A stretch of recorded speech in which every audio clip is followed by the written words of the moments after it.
I was 18 years old when I got married. I belonged to a very conservative family, a Baloch family, where good daughters never say no to their parents.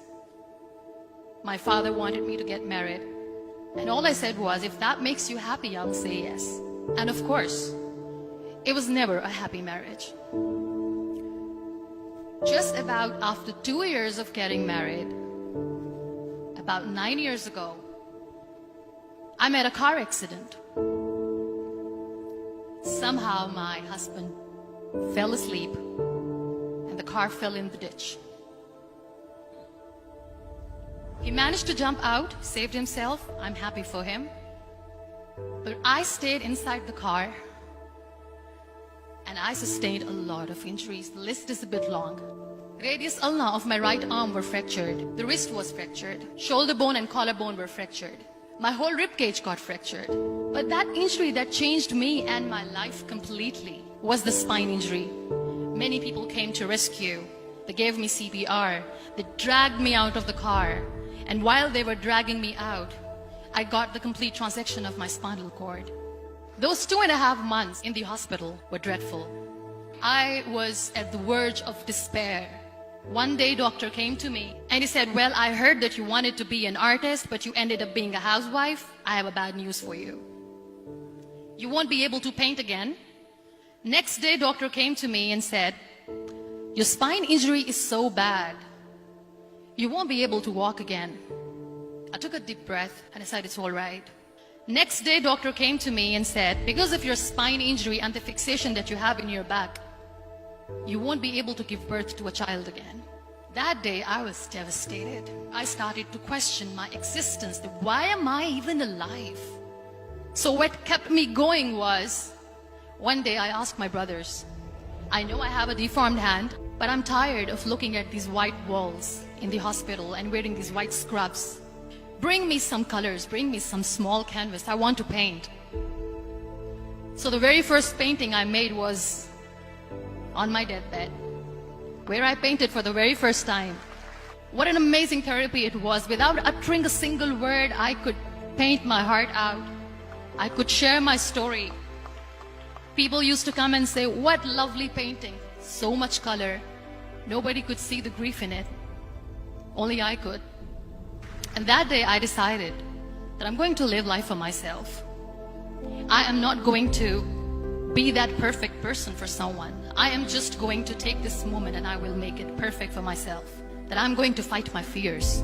So I wrote down one by one all those fears.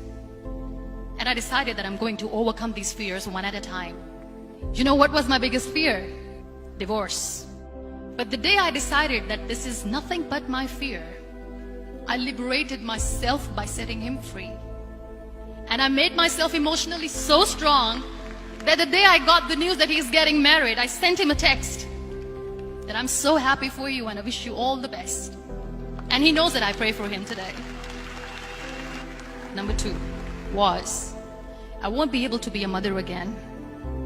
And that was quite devastating for me. But then I realized there are so many children in the world, all they want is acceptance. So there is no point of crying, just go and adopt one. And that's what I did.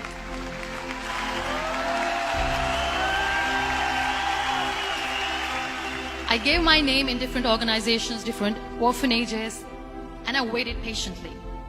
2 years later, I got this call from a very small city in Pakistan. I got a call and they said, are you Muniba Mazari? There is a baby boy and would you like to adopt? I could literally feel the labor pain. I said, yes, yes, I am going to adopt him. I am coming to take him home. And that day, I was 2 days old, and today he's 6. You know, when you end up being on the wheelchair, what's the most painful thing?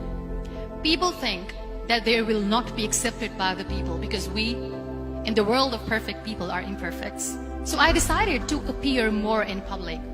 I started to paint. I have done a lot of modeling campaigns. I decided that I'm going to join the national TV of Pakistan as an anchor person. I became the National Goodwill Ambassador for UN Women Pakistan, and now I speak for the rights of women, children. I was featured in BBC 100 Women for 2015. I'm one of the Forbes 30 under 30 for 2016. So when you accept yourself the way you are, the world recognizes you. It all starts from within. We have this amazing fantasy about life.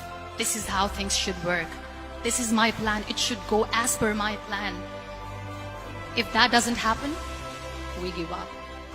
I never wanted to be on the wheelchair. Never thought of being on the wheelchair. This life is a test and a trial, and tests are never supposed to be easy. So when you are expecting ease from life, and life gives you lemons, then you make the lemonade, and then do not blame life for that. It is okay to be scared.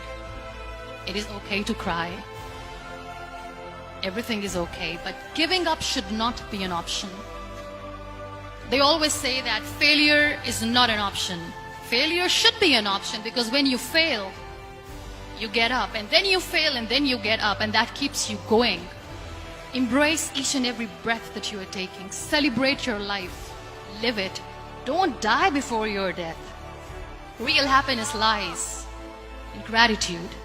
So be grateful, be alive, and live every moment.